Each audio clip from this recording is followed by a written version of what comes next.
174. Ready to go here in Tulsa, and it's our second rematch of the night. Alex Facundo and Cam Steed met in the duel back in January. A 2-1 win for Facundo, but the only difference in the match was a stall call on Steed in the third period. For Steed, it is a return to the Big 12 final for the second straight year. Exactly right. Once again, you and I have talked with Steed throughout this tournament. Obviously had a chance to watch Facundo wrestle as well, but back in the Big 12 finals, he was here last year at 165 pounds. He's bumped up this year to 174 pounds. Much bigger guy, same attitude, looking out here, getting ready to scrap.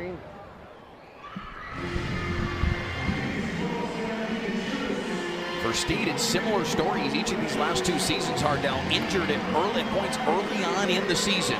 This year, concussion protocol that he had to deal with, but both last year and this year, got himself healthy, got rolling, and got here to the finals again.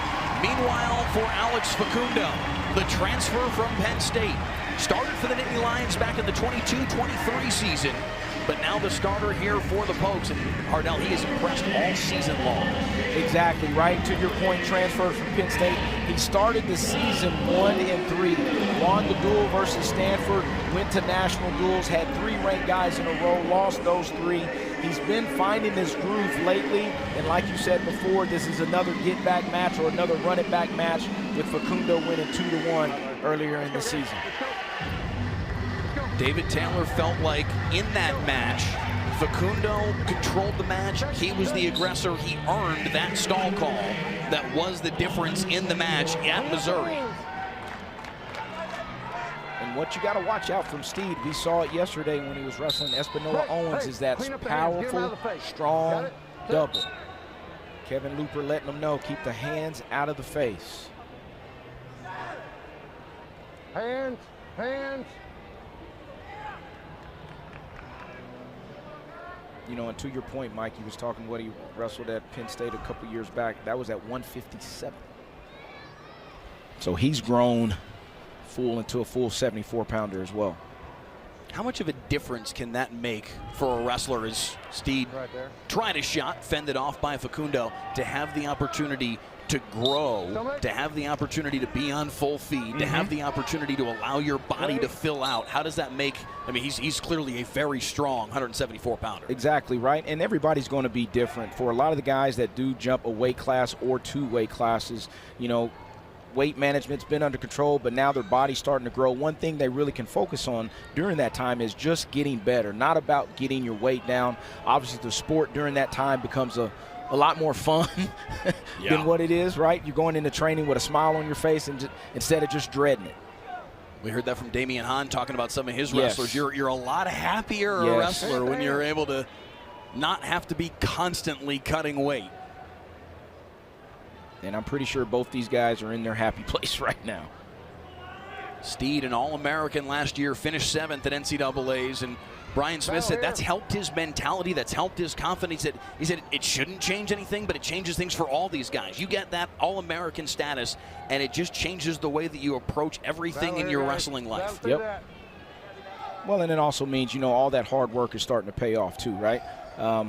Everybody's not going to get to that point, but one thing these guys are doing, they're eating right, sleeping right, living right. They're doing the right things on and off the mat. They're giving themselves the best chance possible.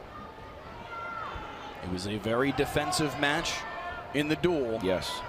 And we're seeing a defensive start here through 2 minutes.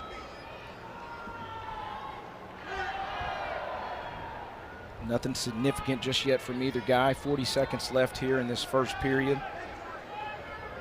And once again, you see what Facundo's trying to do. Both guys, right? You're trying to crack that code. How can I get to my attack? What angle do I need to use to get to my attack? Obviously, they are familiar with one another because they wrestled earlier this year. But trying to make those small, minor adjustments that may pay huge dividends. Steed trying to rip Facundo to the mat. They'll unlock here with 15 seconds left in the opening period.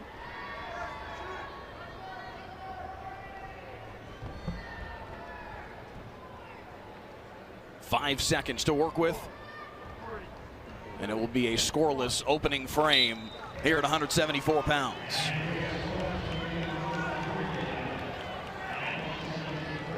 way.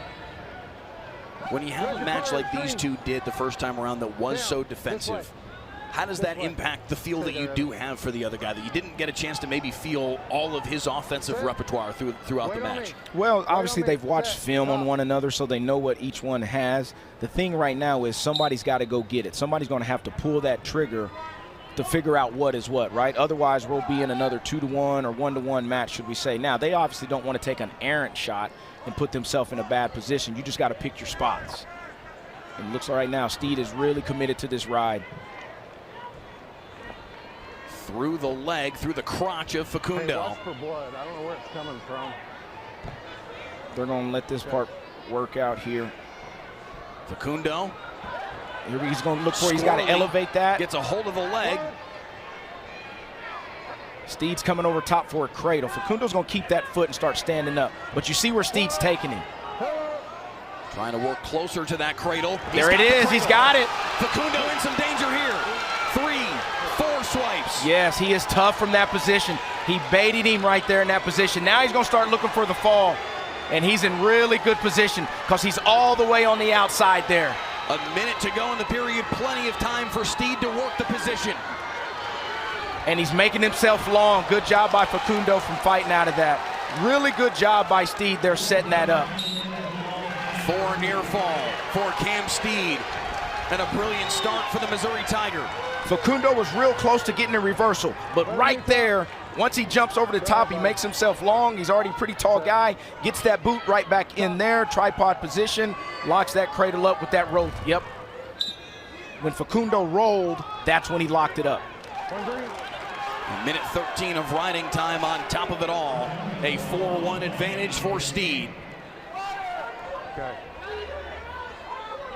So now this is almost like a sprint right here for Facundo in this position. There's still a lot of wrestling left. Center hip, center hip. Watch the hands.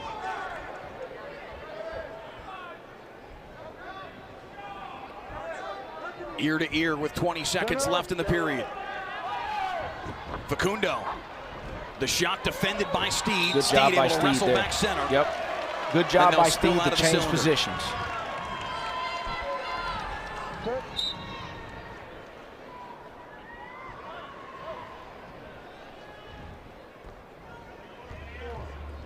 A terrific start here at 174 pounds for Cam Steed, the Missouri Tiger. A 4-1 advantage, a $1:13 of riding time through the first 3 minutes. Wait on me, buddy. Jack. He looked over there at David. David basically told him riding for 13, then you got to let him go. You got to get 2 takedowns in this period. Get that riding time down to less than 1 minute, then you're going to have to cut him. Steed, the first of back-to-back Missouri Tigers we will see on this mat here at BOK. Aiden Sinclair, the #1 seed at 184 pounds. Next to take the mat, opposite Eddie Knightenbach of Wyoming. Facundo will cut him loose. It's a 5-1 advantage. Facundo did work down under a minute of riding time. Action as they go out of the circle, says Kevin Looper. Let's go, quickly, quickly. But the fact that Facundo did get him down under a minute of riding time could factor in here. Still a lot of wrestling to be done. Yep.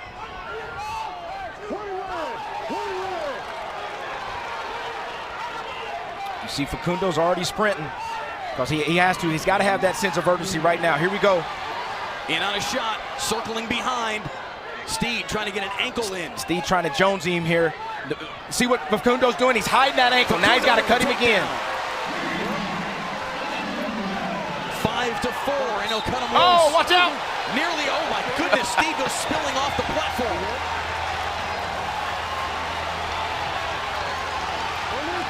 Six to 4, 1 minute left. Man. There was no stall call there, despite Oklahoma State calling for one. 1 minute to go. Facundo is on him. Steed has to guard against a stall call. He had one, of course, in that match last time. Circles behind. Out.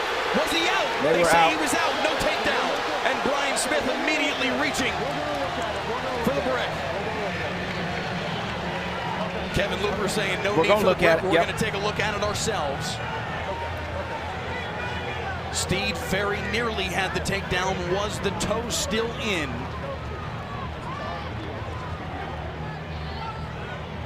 The coaches are going to look at this. Here's a couple of looks at this bad boy here. Nah, I think they went out, came back in. So I think the call is going to stand with no 3. Then they'll get back to scrapping. That's. They were down. They were down. Nothing there. So he's right there. He still got both feet in, and then they slid out. I think I have a picture. Oh wow! What do you think he did? We can hear the conversation. You hear the right conversation. Now. Well, Annie's on the side too, so I don't know.